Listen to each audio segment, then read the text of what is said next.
என்ன நானே பேசுறேன். ஹலோ, ஐ லவ் யூ சொன்ன ஹேண்ட்ஸம் பாய். எது கத்ரா? ஏன் கத்ரான்னு கேளு. இதோ கேக்குறேன். என்ன உன்னை நம்பி வந்தம் பாரு. ஹலோ, நேத்து வந்து ஐ லவ் யூ சொன்னா இன்னைக்கு சைலண்டா நிக்கிற, என்னாச்சு? இதெல்லாம் எனக்கு பிடிக்காதுன்னு சொன்னீங்களே. உன் காதல சுமக்க இந்த பூமி பத்தாதுன்னு நினைச்சேன். கடல் பொங்கி எழுன்னு நினைச்சேன். அப்படி எதுவும் இல்லையா? கடல் பொங்கறதுல இருக்கட்டும், இங்க இப்ப ட்ரைனேஜே பொங்க போகுது. கேட்ட போது மெதுவா பேசுங்க ப்ரோ. கேட்கணும் தான் நான் பேசுறேன்.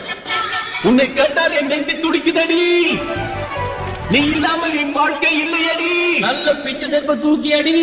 அவசரமா பேசுறீங்க ப்ரோ.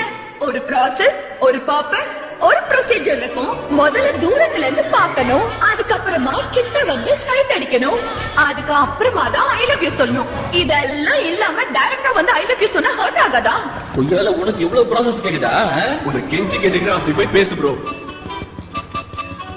சாரி, இப்ப நான் என்ன செய்யணும்னு சொன்னேன். போது கல்லு. ப்ரோ, அச்சை, உலகம் பூரா சேவல் கூடாதான் விடியும், இங்க மட்டும் குண்டி பிள்ளை வந்த விடியுமா? ப்ரோ நீங்க சும்மா இருங்க ப்ரோ. நீதான்டா சும்மா இருக்கணும். சை. ஆமா, டேய் டேய் டேய் டேய் டேய் டேய் குமாரா, இந்த லவ் ஓகே அதுக்கு நீ ஸ்டெப் போட்ட, அடுத்த ஸ்டெப் ஏன் சாவுதானே போடுவ. ஓகேவா? லைட் எடுத்துக்கிட்டல லைட் போட்டாலே தெரிய மாட்டேன். உன்னை லைட் எடுக்காம இந்தியன் கிரிக்கெட் டீம்ல எடுப்பாங்க பின்ன. ஏய்